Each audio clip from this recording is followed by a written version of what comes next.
Hi, welcome back to the High Stakes Customer. I'm your host, Adrian Davis.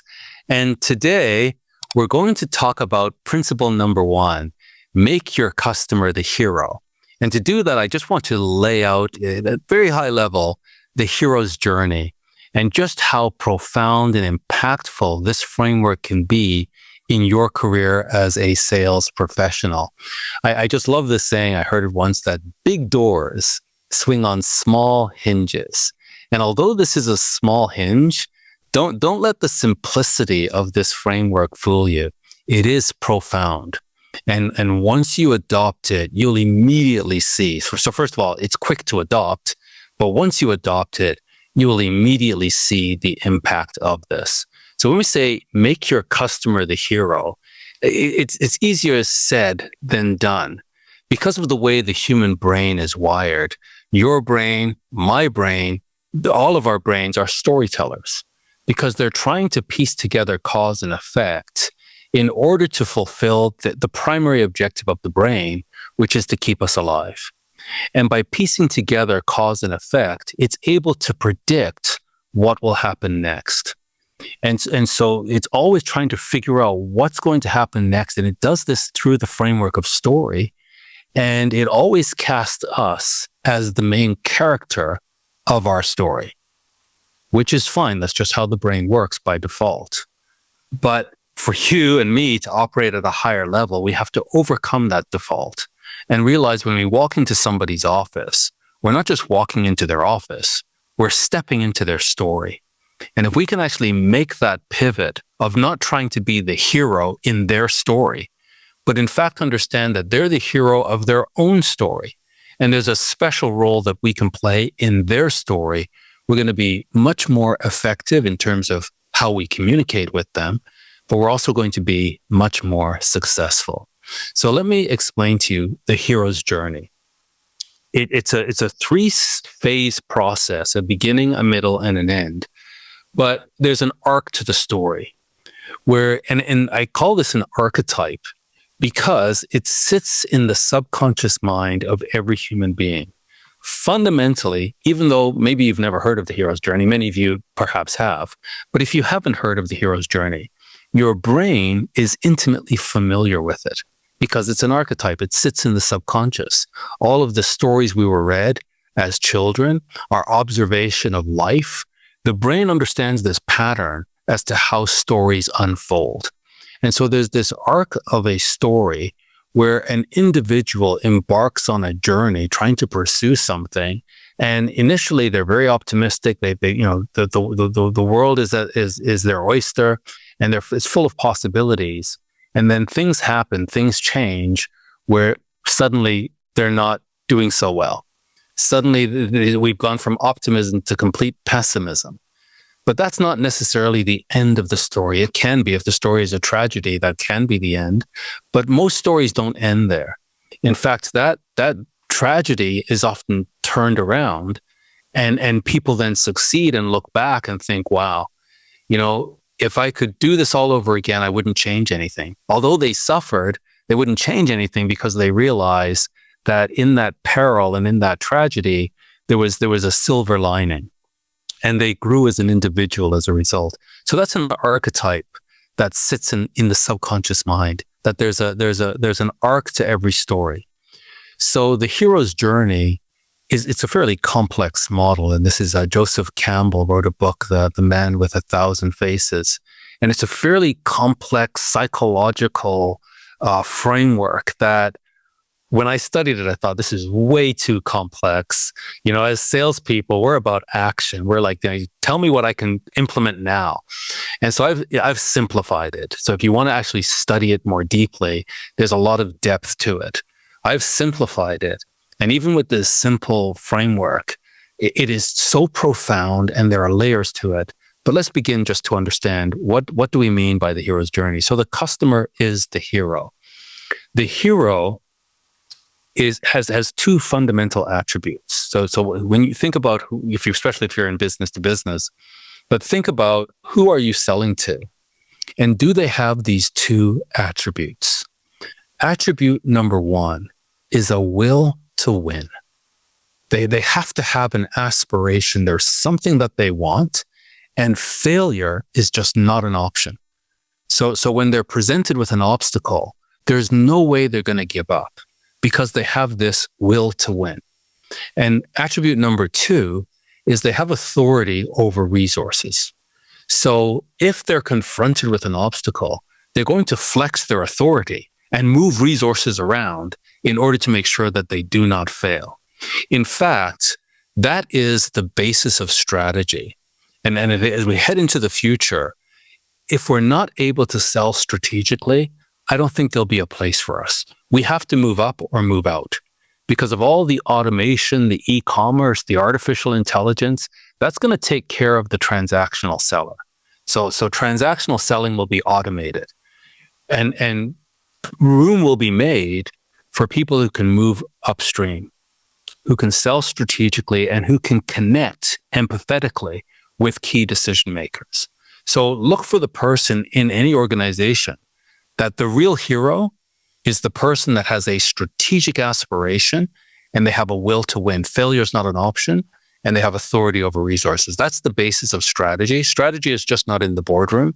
In fact, it began as a military term, but it's everywhere. It's on the soccer field. It's my mother, what I saw her go through. It's when somebody has an aspiration and failure is not an option, and they have to be creative, do whatever they can to make sure they do not fail. That's where we need to connect. So identify the hero as step 1. Step 2 is understand their aspiration. A lot of the sales, again, I've been in sales for 40 years, and I really began with, find the pain. Well, finding the pain is taking you down to a transactional level of selling. If you find the pain and you solve the pain, you're like aspirin. And so I've had my aspirin, the headache's gone, I don't need you anymore. Well, what we want to be vitamins. We want to be part of a lifestyle. We want to build a relationship over time. And so if you find the pain and you resolve it, great, you're a transaction. If you find the aspiration and you partner with the hero to navigate life's vicissitudes, now you become a partner. So that's what we want to do. Find the aspiration first. I like to say this, needs are boring. Aspirations are exciting. So if as a salesperson, I go in and I do my needs analysis, basically, so what? And what I mean by that is companies have more needs than they can finance. And so they'll be like real need. You're talking to these people and you see a real need and they come back and they tell you, no, we're not going to do it. There's no budget. So people can live without satisfying. We call them needs, but really they're not needs because people can live without them. So it's like, clearly this organization needs my help, but they won't spend any money. And so needs are boring. Aspirations are where all the energy is. If you can identify the top executives that have these strategic aspirations and you can align with those aspirations, that's where all the emotion, the excitement, the energy, the commitment is. So make sure you understand these strategic aspirations and goals. Once you understand that, the very next thing to uncover in the hero's journey is what we call the villain. The villain is very different, and most salespeople that I train never think about this, but it's important for us to think about it. Think of the villain as external forces that are outside of the hero's control and that will put the hero's goal in jeopardy. So the hero has these two important aspirations, the will to win and authority over resources. But the villain is outside of the hero's control and puts in jeopardy their aspiration. So it creates urgency. The hero has to act. And by the way, villains are emerging always, all the time, because the world is always changing. So a villain is not a bad person. It's not necessarily a bad thing. It's just an external force over which the hero has no control, that it's an emerging trend, change or trend that is jeopardizing the goal. That's why we call it a villain. So we've all lived through in recent years, the pandemic is a great example. We've got supply chain disruptions. We've got political unrest. We've got demographic shifts. There are all kinds we've got AI, technological shifts. There are all kinds of things changing around your hero that when they developed their initial strategy, these things were not in place. But the world is always changing. And so as the world changes, that initial strategy becomes obsolete, or at least at best suboptimal. And so they have to adapt. And most of the time they don't, for two reasons. One is they're not aware of these changes, which you do a great service to them if you're able to come at a higher level and talk about how the industry is changing. So that's number one. And number two, even if they are aware, number two is they don't believe that their strategy is obsolete. And so what happens is they develop what we call a frame initially as to how the world works. Their brain is a storyteller. It tells them how the world works. We call that a frame. And as they move into this world of chaos and challenge, they think it's the same world. And so they want to bring forward the same strategy. They want to hold on to a strategy that was developed before these changes emerged. And so this is what we call the hero's flaw. So the villain are external forces that put the goal in jeopardy outside of the hero's control.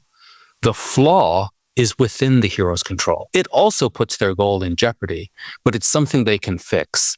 And in fact, the flaw is important because that's your value.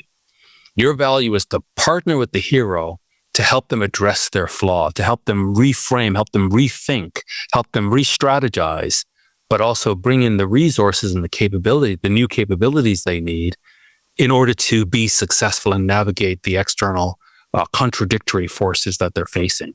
So we have the hero pursuing a goal, facing external forces over which they have no control, needing to flex their authority, but not knowing how or what to do.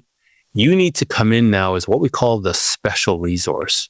So don't try to be the hero. Don't try to show off and say all the different things your product can do. Instead, listen for this context. What is their aspiration? How is it being jeopardized?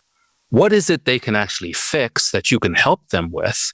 Help them to reframe their thinking, but also provide new capabilities to navigate this new world. That's your job as the special resource. And that intervention of the special resource, think Yoda, think versus Luke Skywalker, think of that mentor that comes in, that I'm not the hero, but I'm going to help the hero. It's not my battle, it's not my fight, but I have a sword that is very sharp that I can give to the hero so the hero can slay the dragon. I'm not going to slay the dragon, but I can help the hero slay their dragon. And it's because of your intervention that the hero is able to come out of what we call the pit of despair, that if they don't take action and the world continues to change in adversarial ways and they don't take action, they'll fall into this pit of despair. That's where you come in and you help them by giving them capabilities and new ways of thinking and strategizing to come out of the pit of despair and to succeed. So at a very high level, this is what we call the hero's journey.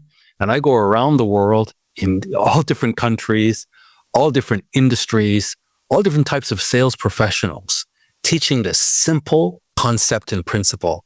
And it's applied successfully everywhere because we're dealing fundamentally with how people think. In fact, I was having a conversation this morning with a Fortune 500 company, and they were talking about their salespeople and talking about the sales process and how they're struggling because they have a process, but they're finding in one system that they sell to, one health system that they sell to, that process works.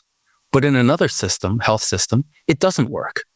And I said to them, this is the difference between process and principle. That if we teach sales professionals just process, it's like we're teaching them to play checkers. And so when they're faced with a situation they haven't seen before, they just continue with the same pattern they were taught.